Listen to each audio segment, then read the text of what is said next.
नमस्कार, मी दीपक पत्रे. माय सिटी न्यूजच्या न्यूज बुलेटिनमध्ये आपले सर्वांचे स्वागत. आता पाहूया आपल्या शहरातील ठळक घडामोडी. लोकसभा निवडणुकीच्या आचारसंहितेमुळे ब्रह्मपुरी मतदारसंघातील ब्रह्मपुरी तालुक्यातील अनेक विकास कामे ठप्प होती.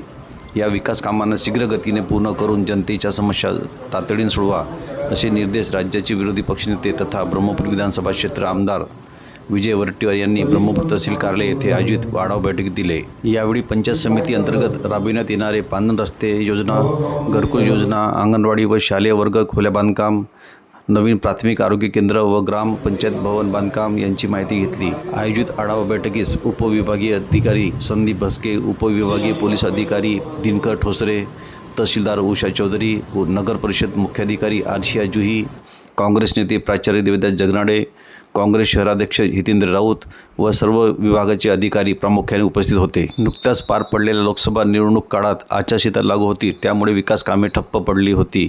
येणारा हंगाम हा पावसाळी हंगाम असून यातून ब्रह्मपुरी तालुक्यातील शेतकरी, सामान्य नागरिक यांना भेडसावणाऱ्या समस्या प्राधान्य क्रमांकाने सोडवण्यात याव्या. तसेच विकास कामांचा दर्जा उत्तम ठेवून कामे तातडीने पूर्ण करावे.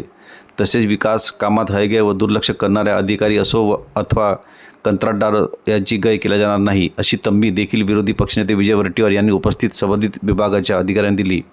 या प्रसंगी प्रामुख्याने संबंधित विभागाचे सर्व अधिकारी उपस्थित होते. शालेय पोषण आहार कर्मचाऱ्यांच्या मानधनात वाढ करण्याची मागणी करता आयटकचे जिल्हा परिषद कार्यालयासमोर विशाल धरणे व निदर्शने. मुख्यमंत्री व शिक्षण मंत्री यांना निवेदन. तात्काळ मानधन वाढ GR काढावे, अन्यथा पावसाळी अधिवेशनात राज्यव्यापी तीव्र आंदोलन. मुंबई आझाद मैदान येथे 28 जून 2024 रोजी छेडण्यात येईल, असा इशारा विनोद झोडगे यांनी दिला आहे.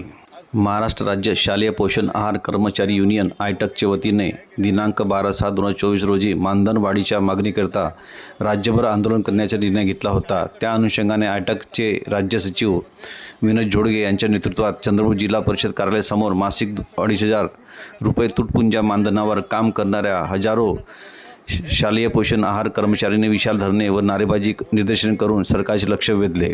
त्यानंतर माननीय अश्विनी सोनवणे केळकर शिक्षणाधिकारी मार्फत माननीय मुख्यमंत्री एकनाथराव शिंदे व शिक्षण मंत्री दीपक केसरकर, शालेय शिक्षण अवर सचिव प्रमोद पाटील यांना स्मरणपत्र 1,500 रुपये वाढीचा GR शासनाने त्वरित काढावे असं म्हणून निवेदन देण्यात आले. निवेदनात विविध मागण्या करण्यात आल्या, ज्यामध्ये वाढत्या महागाईनुसार शालेय पोषण आहार कर्मचाऱ्यांना किमान वेतन श्रेणी मिळेपर्यंत मासिक 15,000 रुपये मानधन देण्यात यावे, चपराशी कमकुक पदावर नियुक्ती देण्यात यावी, सामाजिक सुरक्षा लागू करण्यात यावी, कर्मचाऱ्यांना चुकीच्या पद्धतीने कामावरून कमी करणे बंद करावे, त्यांच्या कामाशिवाय इतर कामे सांगू नये, सेंट्रल किचन रद्द करण्यात यावी, सर्व शाळेत गॅस सिलेंडर उपलब्ध करून देण्यात यावे, दरवर्षी करारनामा करण्याची पद्धत बंद करून त्याऐवजी कामावर रुजू झाल्यापासून नियुक्तीपत्र देण्यात यावे, तसेच शालेय पोषण आहार कर्मचाऱ्यांना ओळखपत्र व वर्षातून 2 गणवेश देण्यात यावे, 12 महिन्याचे मानधन देण्यात यावे, दिवाळी बोनस लागू करण्यात यावे, शाळा व शाळेचा सर्व परिसर झाडण्यास सांगू नये, दर महिन्याला मानधन व इंधन बिल कर्मचाऱ्यांच्या वैयक्तिक बँक खात्यात जमा करावे,